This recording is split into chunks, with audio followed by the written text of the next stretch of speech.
ఎప్పటి నుంచి ఇక నా లైఫ్ టైంలో రాజకీయాల గురించి మాట్లాడను కాబట్టి, ఏ పార్టీని పొగడను కాబట్టి, ఏ పార్టీని సపోర్ట్ చేయను కాబట్టి, ఏ పార్టీని విమర్శించను కాబట్టి, నేను లైఫ్ టైంలో ఇక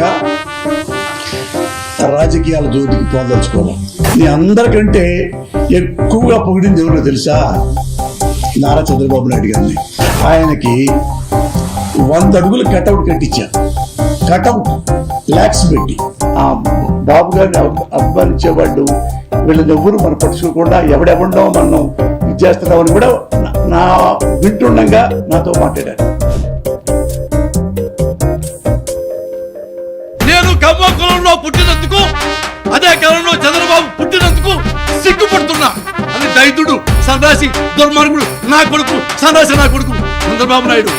నువ్వు జీవిత చర్మాంకంలో ఈ పేదల ఉసురు తగిలి కుళ్ళి కుళ్ళి కుళ్ళి చేస్తావు. దేవుడు సాక్షిగా చెప్తున్నాను. ఇంత మోసాలు చేశావు. వాడు బ్రోకర్, ఈజ్ బ్రోకర్. మన ఆంధ్రప్రదేశ్లో మీకు తెలుసు, నేను కొత్తగా చెప్పాల్సింది నారా బాబు గారు ఎలాంటి వారు, జగన్ ఎలాంటి వారు, రాజశేఖర్ ఎలాంటి వారు, ఎన్టీఆర్ ఎలాంటి వారు. నేను అన్ని పార్టీలకి నేను సపోర్ట్ చేశా. ఎప్పుడు ఆ పార్టీలో ఉన్న నాయకుడు గుణగణాలను బట్టి అన్ని పార్టీల్ని విమర్శించా. ఎప్పుడు ఆ నాయకులు ఎవరెవరైతే ఆ నాయకులు ఉన్నారో అప్పట్లో ఆ పార్టీకి వాళ్ళు తప్పులు చేస్తే విమర్శించా. తప్పులు చేయకుండా నేను ఎవరిని విమర్శించలా. మీరు నా రాజకీయాలు 83 నుంచి మాట్లాడుతున్నా, మీరు ఒక్కటైనా మీరు చెప్పండి. చేయలే. అలాగని చెప్పి నేను బీజేపీతో సపోర్ట్ చేశాను అనుకోండి, కాంగ్రెస్ విమర్శిస్తానా? నేను వైసీపీని సపోర్ట్ చేశాను అనుకోండి, తెలుగుదేశాన్ని తిడతానా? తిట్టాను కదా. అక్కడ ఎప్పుడైనా తప్పు చేస్తేనే. ఇన్ని సంవత్సరాలుగా నా రాజకీయాలు ఎలా ఉంటాయో మీ మీడియాకి మొత్తం తెలుసు. ఇది ఎందుకు చెప్పారంటే, ఇక నుండి నేను రాజకీయాలు మాట్లాడను కాబట్టి. ఎప్పటి నుంచి ఇక నా లైఫ్ టైంలో రాజకీయాల గురించి మాట్లాడను కాబట్టి, ఏ పార్టీని పొగడను కాబట్టి, ఏ పార్టీని సపోర్ట్ చేయను కాబట్టి, ఏ పార్టీని విమర్శించను కాబట్టి, నేను లైఫ్ టైంలో ఇక రాజకీయాల జోలికి పోదలుచుకోవాలి. మీరు అనుకోవచ్చు ఎందుకు ఎవరు తిడుతున్నారనా, సోషల్ మీడియాలో తిట్టారనా, కేసులు పెడుతున్నారనా? కాదు. ఇప్పుడు నేను మగవాణ్ణి, తిట్టడం ఈజీ లేదు. 60 ఏళ్ళ 20 ఏళ్ళ 16 ఏళ్ళ చిన్నపిల్ల దగ్గర నుంచి 70 ఏళ్ళ అమ్మమ్మ వయసున్న ఆడపిల్లల్నే వాళ్ళనే అమ్మ నా బోతులు తిడుతున్నారు. మగాళ్ళని తిట్టరా? ఆ మాత్రం నాకు ఒక ఇంగితం ఉంది. బట్ నాకు ఒక్కసారిగా నేనేం చేస్తున్నాను అని నేను ఎప్పుడు ఆలోచించను. ఎక్కడ నాకు నచ్చిందో అదే చేస్తా. ఎప్పుడు నేను రూపాయి ఎవరి దగ్గర తీసుకోవాలా. ఏ పార్టీలో కూడా నాకు ఈ పదవి ఇవ్వరా అని ఎప్పుడు అడగల. ఎమ్మెల్యే ఆఫర్ చేశారు, ఎంపీ ఆఫర్ చేశారు, ఎమ్మెల్సీ ఆఫర్ చేశారు. నేను వద్దండి, నాకొద్దు, కావాలంటే సర్వీస్ చేస్తాను. నీ అందరికంటే ఎక్కువగా పొగిడింది ఎవరో తెలుసా? నారా చంద్రబాబు నాయుడు గారిని. అది ఆయన్ని అడగండి, నేను చెప్పక్కర్లా. ఆయన ఓడిపోయిన తర్వాత ఇంట్లో ఉన్నవాడు ఇక్కడ జూబ్లీ హిల్స్లో. నేను సినిమా తీస్తున్నా ఫస్ట్ డైరెక్షన్కి, శ్రావణ మాసం. ఆయనకి 100 అడుగులు కటౌట్ కట్టించా. కటౌట్ లాక్స్ పెట్టి అన్నపూర్ణ స్టూడియోలో, మీరు చూసుకోండి, నెట్లో ఉంటుంది. పెద్దది పెట్టి కింద నీటికి రాయించి ఆయన్ని రిబ్బన్ కట్ చేయండి అన్న, నేను సినిమా తీసుకుంటున్నాను మా అబ్బాయి పేరు మీద అంటే, ఆయన అన్నపూర్ణ స్టూడియోకి వచ్చారు, కట్ చేశారు, మాట్లాడారు, నా కొడుకుల్ని దీవించారు, నన్ను షేక్ హ్యాండ్ ఇచ్చాడు, నాకు దీవించాడు.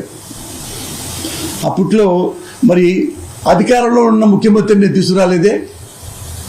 అధికారంలో ముఖ్యమంత్రి హైదరాబాద్లో ఉన్నారు. అది టీడీపీ వాళ్ళకి తెలుసు. పక్కనున్న ఆ సెక్యూరిటీ వాడు అందరూ నాగేంద్ర అనుకుంటాడు, సెక్యూరిటీ మంచోడు ఆయన. అరే ఇంత మంచి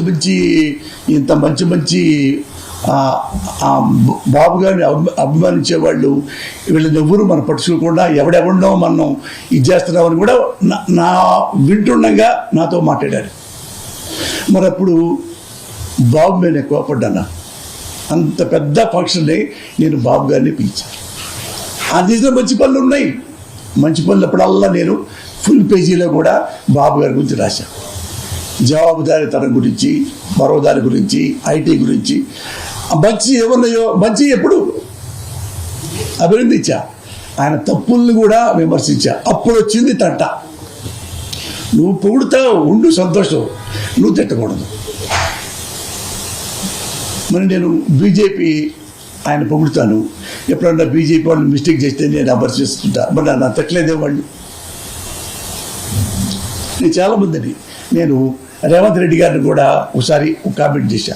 ఆయన నన్ను కొట్టాడా, తిట్టాడా, మాట్లాడారు, నా కొడుకుల్ని దీవించారు, నన్ను షేక్ హ్యాండ్ ఇచ్చాడు, నాకు దీవించాడు. అప్పట్లో మరి అధికారంలో ఉన్న ముఖ్యమంత్రిని తీసుకురాలేదే. అధికారంలో ముఖ్యమంత్రి హైదరాబాద్లో ఉన్నారు. అది టీడీపీ వాళ్ళకి తెలుసు. పక్కనున్న ఆ సెక్యూరిటీ వాడు అందరూ నాగేంద్ర అనుకుంటాడు, సెక్యూరిటీ మంచోడు ఆయన. అరే ఇంత మంచి బాబు గారిని అభిమానించే వాళ్ళు వీళ్ళని ఎవరు మనం పట్టుకోకుండా ఎవడెవడో మనం ఇది చేస్తున్నామని కూడా నా వింటుండగా నాతో మాట్లాడారు. మరి అప్పుడు బాబు మీద నేను కోపడ్డాను. అంత పెద్ద ఫంక్షన్ని నేను బాబు గారిని పిలిచాను. ఆ నిజంగా మంచి పనులు ఉన్నాయి. మంచి పనులు అప్పుడల్లా నేను ఫుల్ పేజీలో కూడా బాబు గారి గురించి రాశాను. జవాబుదారీతనం గురించి, మరో దాని గురించి, ఐటీ గురించి, మంచి ఏమన్నాయో మంచి ఎప్పుడు అభినందించా. ఆయన తప్పుల్ని కూడా విమర్శించా. అప్పుడు వచ్చింది తంట. నువ్వు పొగుడుతావు, ఉండు సంతోషం, నువ్వు తిట్టకూడదు. మరి నేను బీజేపీ ఆయన పొగుడుతాను. ఎప్పుడన్నా బీజేపీ వాళ్ళు మిస్టేక్ చేస్తే నేను విమర్శిస్తుంటా. మరి నన్ను తిట్టలేదే వాళ్ళు. నేను చాలామందిని, నేను రేవంత్ రెడ్డి గారిని కూడా ఒకసారి ఒక కామెంట్ చేశా. ఆయన నన్ను కొట్టాడా, తిట్టాడా, మాట్లాడారు, నా కొడుకుల్ని దీవించారు, నన్ను షేక్ హ్యాండ్ ఇచ్చాడు, నాకు దీవించాడు. అప్పట్లో మరి అధికారంలో ఉన్న ముఖ్యమంత్రిని తీసుకురాలేదే. అధికారంలో ముఖ్యమంత్రి హైదరాబాద్లో ఉన్నారు. అది టీడీపీ వాళ్ళకి తెలుసు. పక్కనున్న ఆ సెక్యూరిటీ వాడు అందరూ నాగేంద్ర అనుకుంటాడు, సెక్యూరిటీ మంచోడు ఆయన. అరే ఇంత మంచి బాబు గారిని అభిమానించే వాళ్ళు వీళ్ళని ఎవరు మనం పట్టుకోకుండా ఎవడెవడో మనం ఇది చేస్తున్నామని కూడా నా వింటుండగా నాతో మాట్లాడారు. మరి అప్పుడు బాబు మీద నేను కోపడ్డాను. అంత పెద్ద ఫంక్షన్ని నేను బాబు గారిని పిలిచాను. ఆ నిజంగా మంచి పనులు ఉన్నాయి. మంచి పనులు అప్పుడల్లా నేను ఫుల్ పేజీలో కూడా బాబు గారి గురించి రాశాను. జవాబుదారీతనం గురించి, మరో దాని గురించి, ఐటీ గురించి, మంచి ఏమన్నాయో మంచి ఎప్పుడు అభినందించా. ఆయన తప్పుల్ని కూడా విమర్శించా. అప్పుడు వచ్చింది తంట. నువ్వు పొగుడుతావు, ఉండు సంతోషం, నువ్వు తిట్టకూడదు. మరి నేను బీజేపీ ఆయన పొగుడుతాను. ఎప్పుడన్నా బీజేపీ వాళ్ళు మిస్టేక్ చేస్తే నేను విమర్శిస్తుంటా. మరి నన్ను తిట్టలేదే వాళ్ళు. నేను చాలామందిని, నేను రేవంత్ రెడ్డి గారిని కూడా ఒకసారి ఒక కామెంట్ చేశా. ఆయన నన్ను కొట్టాడా, తిట్టాడా,